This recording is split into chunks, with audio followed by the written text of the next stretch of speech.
Good morning and welcome. Chapter 14, Norbert the Norwegian Ridgeback. Quirrell, however, must have been braver than they'd thought. In the weeks that followed, he did seem to be getting paler and thinner, but it didn't look as though he'd cracked yet.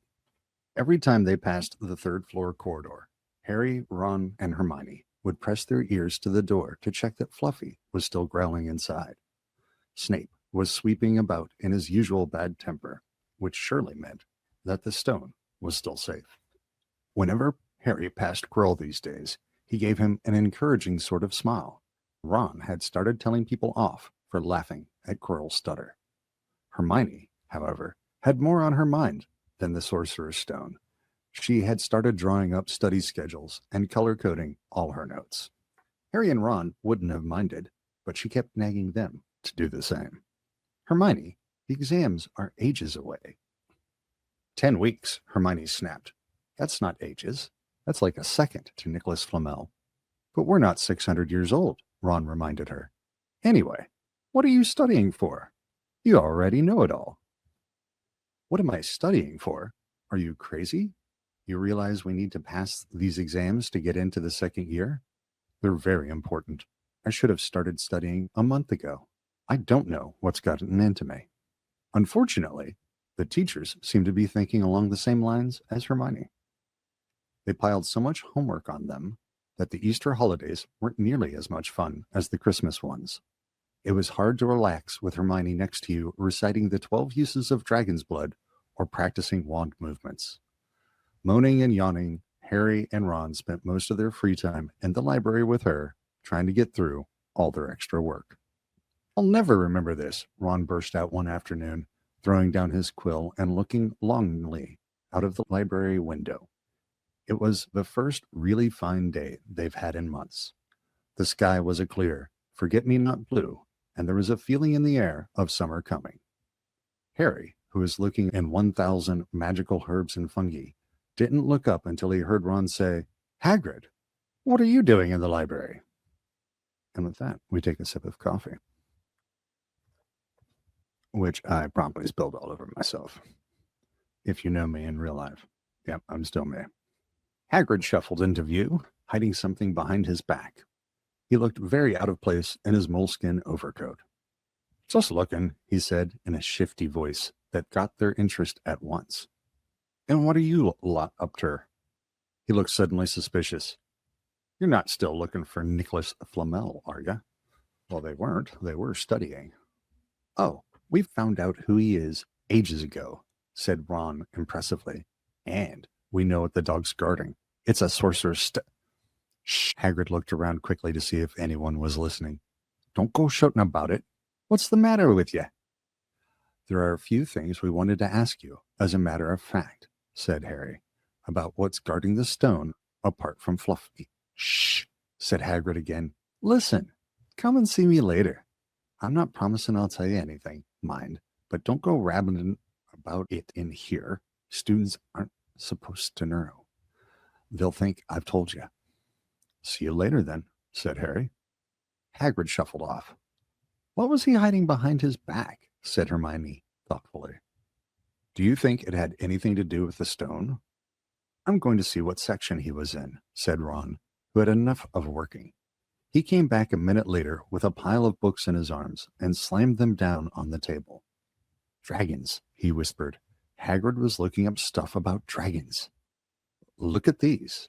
Dragon Species of Great Britain and Ireland, From Egg to Inferno, A Dragon Keeper's Guide. Hagrid's always wanted a dragon. He told me so the first time I ever met him." "But it's against our laws," said Ron. "Dragon breeding was outlawed by the Warlocks Convention of 1709. Everyone knows that. It's hard to stop muggles from noticing us if we're keeping dragons in the back garden." All right, so now I'm going to have to go back and look up what was happening in continental and British history in 1709. Anyway, you can't tame dragons. It's dangerous. You should see the burns Charlie's got off wild ones in Romania. "But there aren't any wild dragons in Britain?" said Harry. "Of course there are," said Ron. "Common Welsh green and Hebridean blacks. The Ministry of Magic has a job hushing them up, I can tell you. Our kind have to keep putting spells on muggles who have spotted them to make them forget. What on earth's Hagrid up to? Said Hermione. Okay, we're going to circle back to the dragons at a later date. When they knocked on the door of the gamekeeper's hut an hour later, they were surprised to see that all the curtains were closed. Hagrid called, "Who is it?" before he let them in, and then shut the door quickly behind them. It was stifling hot inside. Even though it was such a warm day, there was a blazing fire in the grate. Hagrid made them tea and offered them stoat sandwiches, which they refused. "So, you wanted to ask me something?" "Yes," said Harry. There was no point beating around the bush. "We were wondering if you could tell us what's guarding the Sorcerer's Stone apart from Fluffy." Hagrid frowned at him. "Of course I can't," he said. "Number 1, I don't know myself. Number 2, you know too much already, so I wouldn't tell you if I could. That stone's here for a good reason. It was almost stolen out of Gringotts. I suppose you've worked that out and all. Beats me how you even know about Fluffy." "Oh, come on, Hagrid. You must not want to tell us, but you do know. You know everything that goes on round here," said Hermione in a warm, flattering voice. Hagrid's beard twitched, and they could tell he was smiling. "We only wonder who had done the guarding, really," Hermione went on. "We wondered who Dumbledore had trusted enough to help him, apart from you." Hagrid's chest swelled at these last words. That was a manipulation well landed. Harry and Ron beamed at Hermione. "Well, I don't suppose it could hurt to tell you that. Let's see. He borrowed Fluffy from me, and then some of the teachers did enchantment. Professor Sprout, Professor Flitwick, Professor McGonagall, he ticked them off on his fingers. Professor Quirrell, and Dumbledore himself did something, of course. Hang on, I've forgotten someone. Oh yeah, Professor Snape." "Snape?"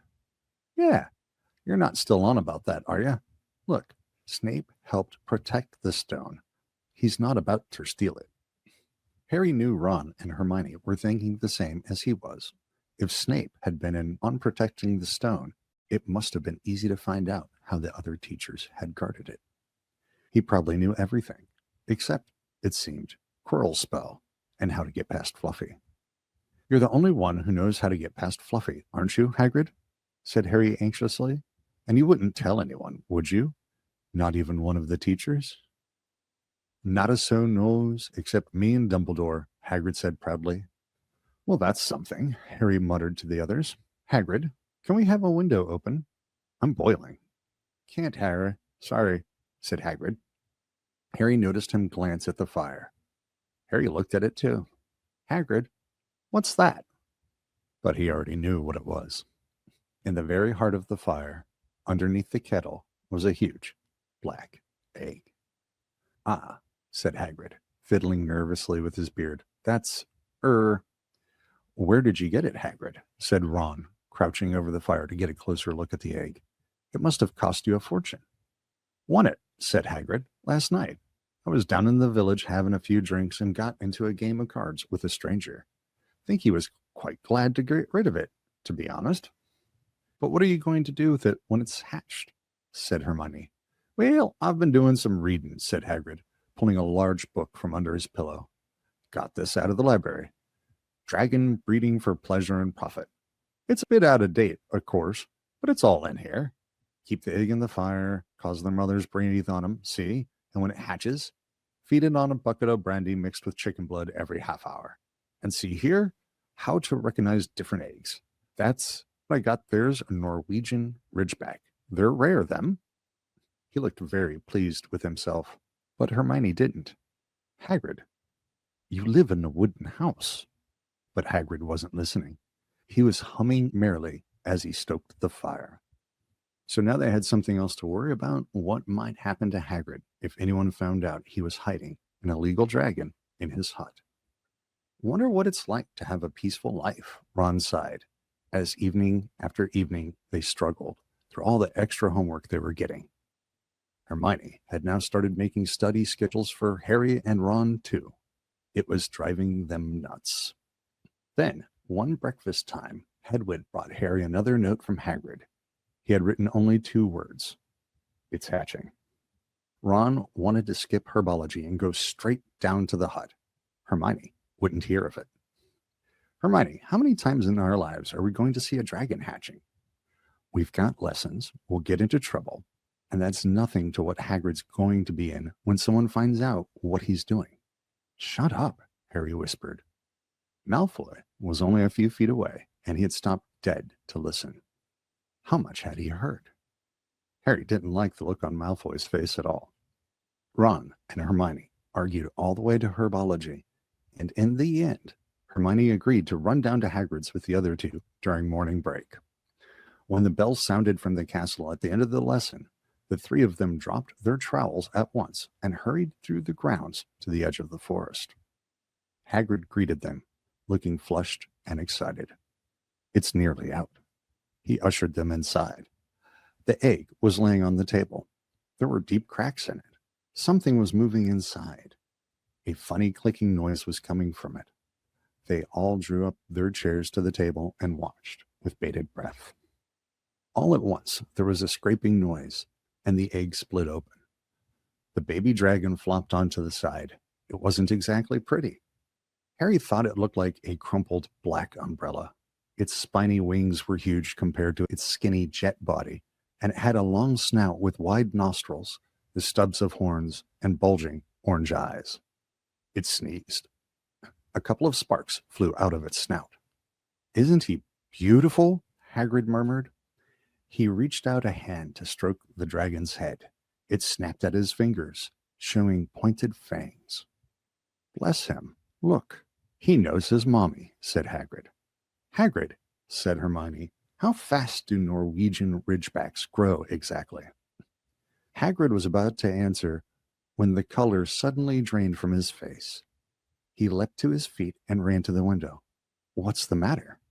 Someone was looking through the gap in the curtains. It's a kid. He's running back up to the school. Harry bolted to the door and looked out.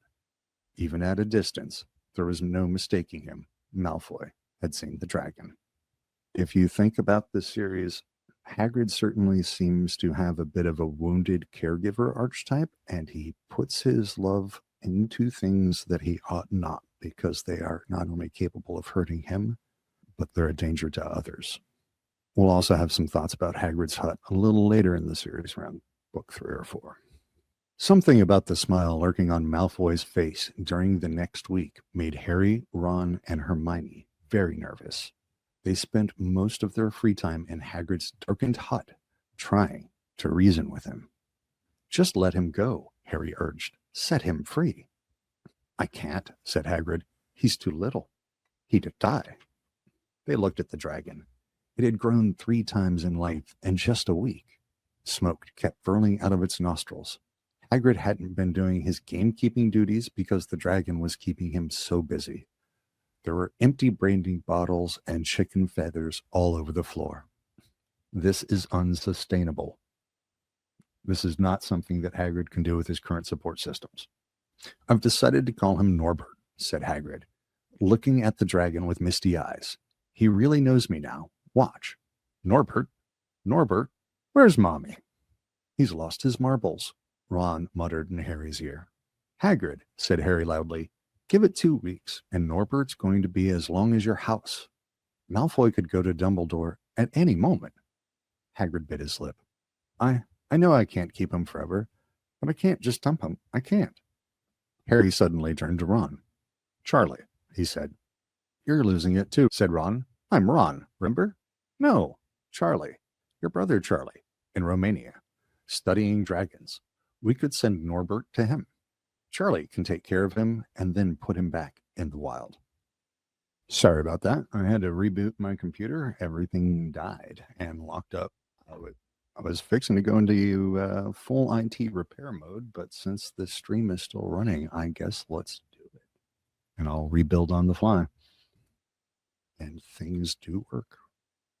Terribly awkward. I'll probably have to refilm this sometime in the future after I've finished the series.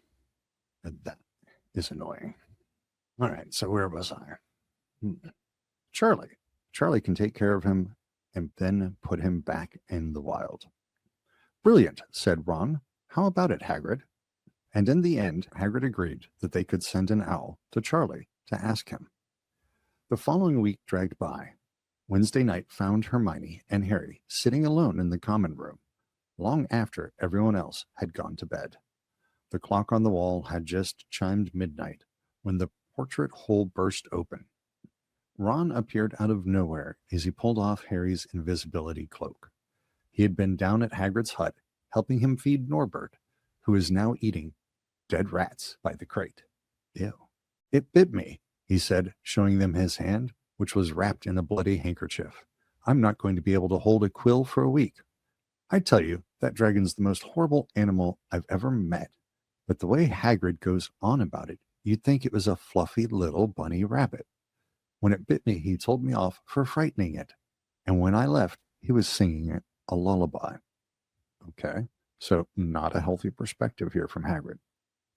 There was a tap on the dark window. It's Hedwig, said Harry, hurrying to let her in. She'll have Charlie's answers. The three of them put their heads together to read the note. Dear Ron, how are you? Thanks for the letter. I'd be glad to take the Norwegian Ridgeback, but it won't be easy getting him here. I think the best thing will be to send him over with some friends of mine who are coming to visit me next week. Trouble is, they mustn't be seen carrying an illegal dragon. Could you get the Ridgeback up the tallest tower at midnight on Saturday? They can meet you there and take him away while it's still dark. Send me an answer as soon as possible. Love, Charlie. They looked at one another. We've got the invisibility cloak, said Harry. It shouldn't be too difficult. I think the cloak's big enough to cover two of us and Norbert. It was a mark of how bad the last week had been that the other two agreed with him. Anything to get rid of Norbert and Malfoy. There was a hitch. By the next morning, Ron's bitten hand had swollen to twice its usual size. He didn't know whether it was safe to go to Madame Pomfrey. Would she recognize a dragon bite? By the afternoon, though, he had no choice. The cut had turned a nasty shade of green. It looked as if Norbert's fangs were poisonous. Harry and Hermione rushed up to the hospital wing at the end of the day to find Ron in a terrible state in bed. It's not just my hand, he whispered, although that feels like it's about to fall off. Malfoy told Madame Pomfrey he wanted to borrow one of my books so he could come and have a good laugh at me. He kept threatening to tell her what really bit me. I've told her it was a dog, but I don't think she believes me. I shouldn't have hit him at the Quidditch match. That's why he's doing this. Harry and Hermione tried to calm Ron down. It'll all be over at midnight on Saturday, said Hermione, but this didn't soothe Ron at all. On the contrary, he sat bolt upright and broke into a sweat. Midnight on Saturday, he said in a hoarse whisper. Oh no, I've just remembered. Charlie's letter was in that book Malfoy took. He's going to know we're getting rid of Norbert. Harry and Hermione didn't get a chance to answer. Madame Pomfrey came over at that moment and made them leave, saying Ron needed sleep. It's too late to change the plan now, Harry told Hermione. We haven't got time to send Charlie another owl, and this could be our only chance to get rid of Norbert. We'll have to risk it. And we have got the invisibility cloak. Malfoy doesn't know about that.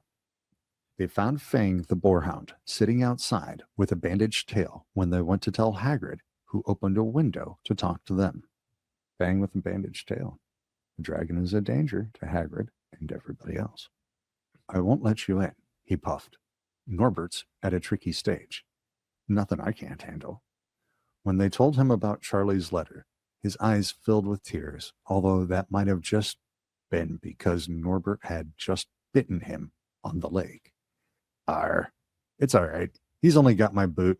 Just playing. He's only a baby after all. The baby banged its tail on the wall, making the windows rattle. Harry and Hermione walked through the castle, feeling Saturday couldn't come quickly enough. They would have felt sorry for Hagrid when the time came for him to say goodbye to Norbert if they hadn't been so worried about what they had to do. It was a very dark, cloudy night, and they were a bit late arriving at Hagrid's hut because they'd had to wait for Peeves to get out of their way in the entrance hall where he'd been playing tennis against the wall. Hagrid had Norbert packed and ready in a large crate. "He's got lots of rats and some brandy for the journey," said Hagrid in a muffled voice, "and I've packed his teddy bear in case he gets lonely." From inside the crate came ripping noises that sounded to Harry as though the teddy was having his head torn off. "I'd agree." "Bye-bye, Norbert," Hagrid sobbed as Harry and Hermione covered the crate with the invisibility cloak and stepped underneath it themselves. "Mommy will never forget you." How they managed to get the crate back up to the castle, they never knew. Midnight ticked nearer as they heaved Norbert up the marble staircase in the entrance hall and along the dark corridors. Up another staircase, then another. Even one of Harry's shortcuts didn't make the work much easier. Nearly there, Harry panted as they reached the corridor beneath the tallest tower. Then a sudden movement ahead of them made them almost drop the crate. Forgetting that they were already invisible, they shrank into the shadows, staring at the dark outlines of two people grappling with each other 10 feet away. A lamp flared. Professor McGonagall, in a tartan bathrobe and a hairnet, had Malfoy by the ear. "Detention," she shouted, "and 20 points from Slytherin.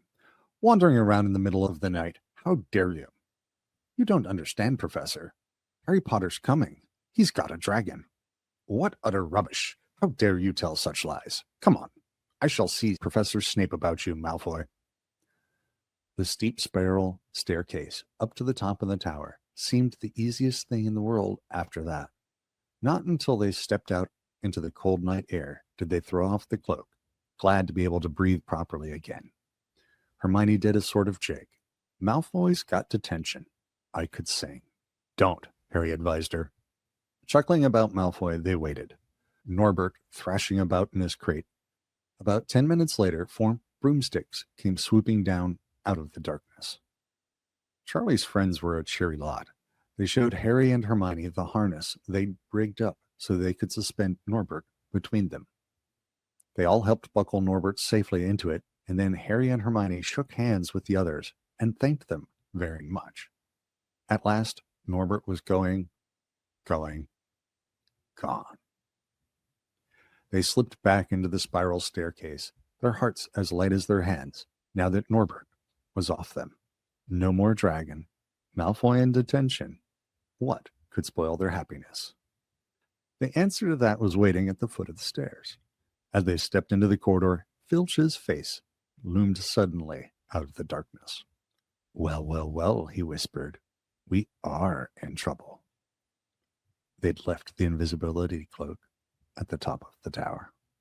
And that brings us to the end of Chapter 14, Norbert the Norwegian Ridgeback. I apologize for all the IT problems. This is not how I wanted this to go, but we brought it together at the end. So I'll see you tomorrow for Chapter 15, which is the Forbidden Forest. Oof. Even the name is archetypal. All right. See you guys later. Bye.